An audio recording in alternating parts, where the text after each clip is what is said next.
Gerald Reagan was already acting before Arthur Curtis.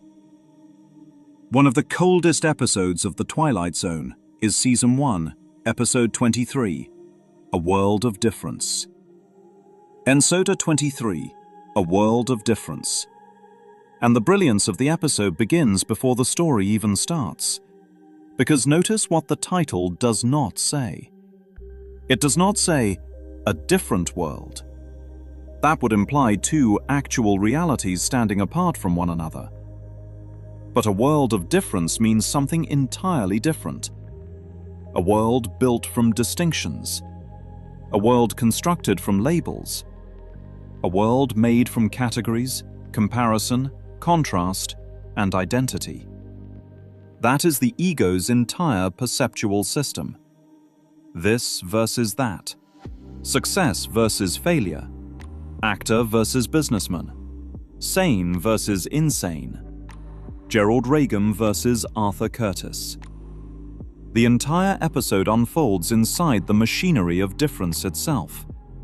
The story follows a wealthy businessman named Arthur Curtis, who suddenly discovers his office is not an office at all, but a television set. The walls collapse, cameras appear, crew members casually walk around, while Arthur completely unravels psychologically. Everyone on the set insists he is not Arthur Curtis at all, but an actor named Gerald Reagan, a struggling alcoholic whose failing marriage and collapsing career caused him to disappear into the fictional role he was playing. At first glance, the episode sounds like a psychological breakdown story. A man loses touch with reality. But the deeper you look, the more devastating the episode becomes. Because the episode quietly destroys the assumption that Gerald Reagan is the real self underneath Arthur Curtis. That is the hidden revelation. Arthur Curtis is clearly a role, a script, a character. But Gerald Reagan is also a constructed identity. That is why the episode becomes metaphysical dynamite, because Gerald Reagan was already acting before he ever became Arthur Curtis. That line changes the entire meaning of the episode. Before Arthur Curtis existed, Gerald Reagan already had a name, a profession, a reputation, a marriage identity, a social role, emotional wounds, ambitions, failures, labels, memories, and psychological narratives. He was already maintaining continuity, already defending a self-image, already performing a self-concept. Arthur Curtis was simply another role layered on top of the first role, a self-concept within a self-concept, a role within a role. And this is where the episode becomes spiritually uncomfortable. Because once the audience says, Arthur Curtis is fake, another question immediately appears. Which Gerald Reagan was real? The child Gerald? The ambitious Gerald? The married Gerald? The alcoholic Gerald? The divorced Gerald? The actor Gerald? Which version was the original self before the performance began? The ego cannot answer that question, because the ego itself is built from accumulated identification. That is why the episode feels psychologically unstable. Every time the mind reaches for a real self, another layer of scripting appears underneath it.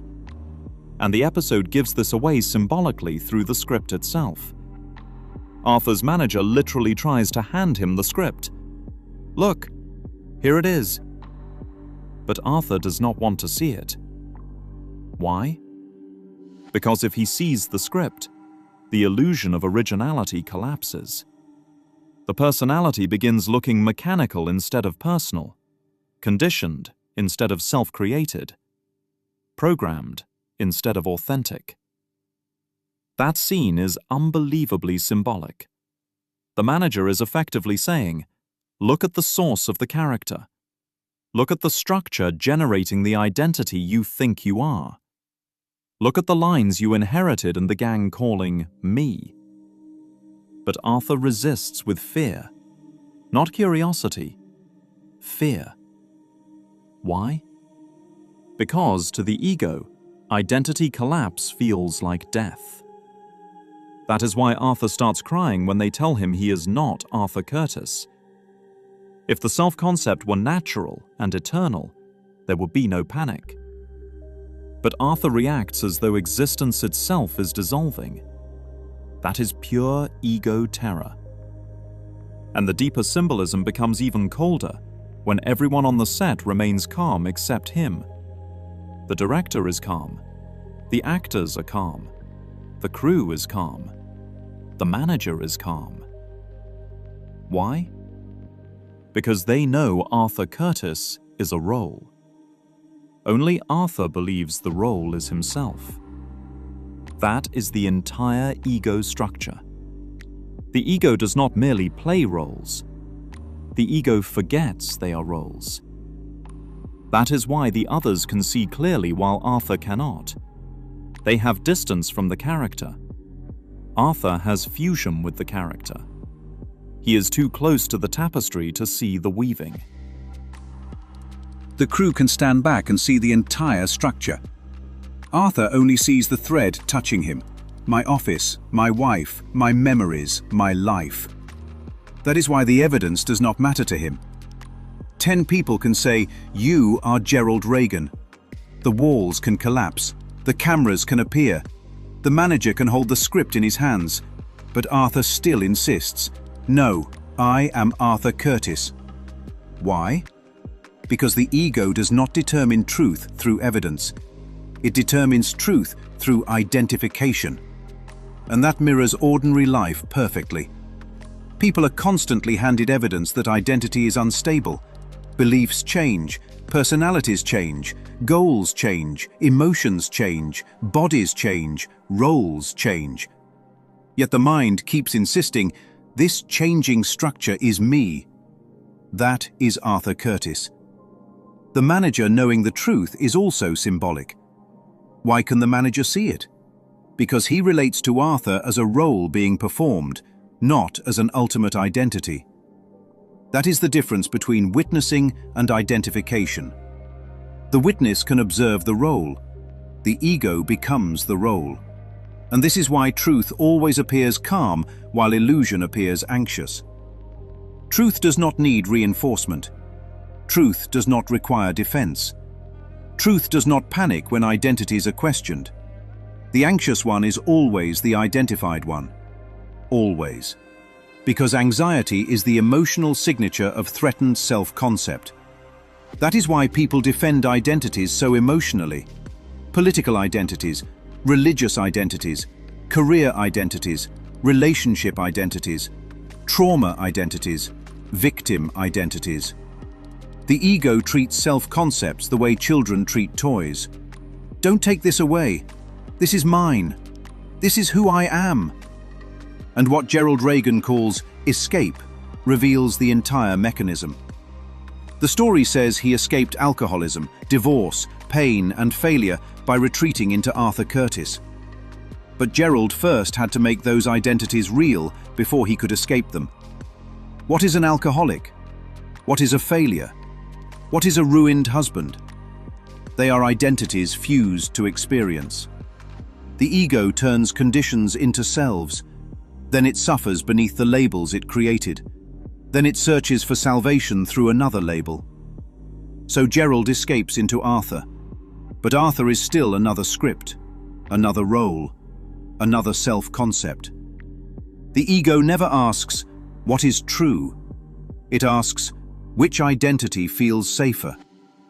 That is why the ending remains disturbing. Arthur does not awaken beyond both identities. He simply chooses the more comfortable illusion and walks away with the fantasy wife from the scripted world. The ego does this constantly.